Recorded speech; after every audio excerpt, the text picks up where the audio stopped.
இயேசு உங்களை நேசிக்கிறார். இந்த நாள் வேதாகம தியானத்திற்கு உங்களை அன்புடன் அழைக்கிறேன். நானோ நம்முடைய கர்த்தராகிய இயேசு கிறிஸ்துவின் சிலுவையை குறித்தே அல்லாமல் வேறொன்றையும் குறித்து மேன்மை பாராட்டாதிருப்பேனாக. கலாத்தியர் 6:14. ஒரு பெரிய பணக்காரர் வியாதியினால் பாதிக்கப்பட்டு படுத்த படுக்கையாகிவிட்டார். எல்லா வசதிகள் இருந்தும் அவருடைய கடைசி நாட்களில் அவரை கவனித்துக் கொள்ள யாரும் முன்வரவில்லை. தனக்கு உதவியாக ஒரு வேலைக்காரனை அமர்த்தினார். அந்த வேலைக்காரன் மிகவும் உண்மையுடனும் அக்கறையுடனும் தன் சொந்த தந்தையைப் போல எண்ணி அவரை கண்ணும் கருத்துமாக கவனித்துக் கொண்டான்.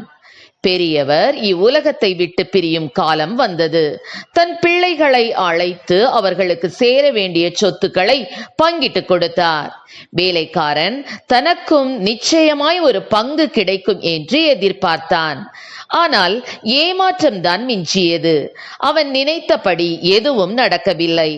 சொத்தில் ஒரு பங்கு கொடுத்தால் குறைந்தா போய்விடுவார், நான் எப்படியெல்லாம் அவரை கவனித்துக் கொண்டேன் என்று மனதிற்குள் புலம்பினான்.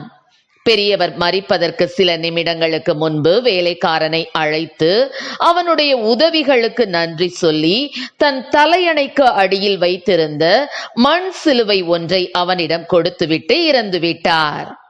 அந்த சிலுவையோடு தன் வீட்டிற்கு வந்தவன் மிகவும் கோபமடைந்து, போயும் போயும் இந்த மண் சிலுவைதானா எனக்கு என்று அதை தூக்கி எறிந்தான். எரிந்தவனுக்கு இன்ப அதிர்ச்சி காத்திருந்தது. மண் சிலுவை உடைந்து அதனுள் இருந்து விலை மதிக்க முடியாத நவரத்தின கற்கள் சிதறியது. அதனுள் ஒரு கடிதமும் இருந்தது. அதில், இந்த மண் சிலுவை உடைந்துவிடும், இதனுள் இருக்கும் நவரத்தினங்களும் கரைந்துவிடும், ஆனால் அன்பர் இயேசுவின் சிலுவையை விடாது பிடித்துக்கொள், அது உன்னை நித்தியம் கொண்டு சேர்க்கும், நாம் மீண்டும் நித்தியத்திலே சந்திப்போம் என்று எழுதியிருந்தது.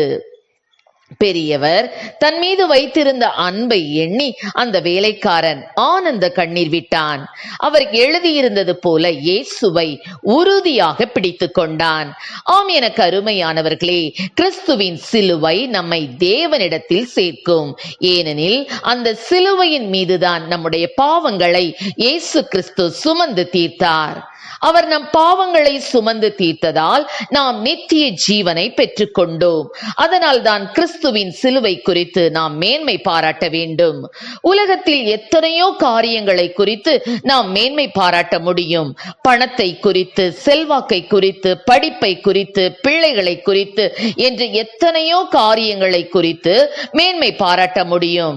அந்த பணக்காரர் சொன்னது போல நவரத்தினங்களும் கரைந்து போய்விடும். உலக மேன்மையாவும் அழிந்து போகிறவை. அதை குறித்து மேன்மை பாராட்டினால் நாம் பரிதாபத்திற்குரியவர்களாக மாறிவிடுவோம். ஆனால் கிறிஸ்துவின் சிலுவையை குறித்து மேன்மை பாராட்டும் போது அது நமக்கு மேன்மையை தருகிறது. கிறிஸ்துவோடு நித்தியமாக வாழும்படிக்கு நமக்கு ரட்சிப்பை தருகிறது. அப்போஸ்தலனாகிய பவுலுடைய வாழ்க்கையில் அவருக்கு இருந்த எல்லா மேன்மைகளையும் அற்பமாக எண்ண வைத்தது. கிறிஸ்துவின் சிலுவை மேன்மையாகும் போது கிறிஸ்துவின் அன்பு நமக்கு விளங்க ஆரம்பிக்கும். சிலுவையில் அவர் கடைசி சொட்டு ரத்தம் வரைக்கும் சிந்தி நம்மை மீட்டு கொண்ட அன்பை நினைக்க வைக்கும், நம்மை பரிசுத்தமாக்கும். கர்த்தர் நம்மை ஆசீர்வதிப்பாராக. ஆமென். ஜெபம். எங்களை அதிகமாய் நேசித்து நடத்துகிற எங்கள் அன்பின் பரலோக பிதாவே, எங்கள் ஜீவனை மீட்கும்படியாக உடைய ரத்தத்தையே சிந்தனீரே தகப்பனே அப்பா. ஆண்டவரே ஸ்தோத்திர ராஜா, நாங்கள் கூட கர்த்தாவே ஸ்தோத்திர ஆண்டவரே, எங்கள் தேவனாகிய இயேசு கிறிஸ்துவின் ஆண்டவரே சிலுவையை குறித்தே அல்லாமல் வேறொன்றை குறித்து மேன்மை பாராட்டாதபடிக்கு என் தேவன் அப்பா ஆண்டவரே இந்த உலக காரியங்களை அற்பமா எண்ணக்கூடிய கிருபைகளை கொடுப்பீராக. ஆசீர்வதியும். இயேசுவின் நாமத்திலே ஜெபிக்கிறோம் நல்ல பிதாவே. ஆமென்.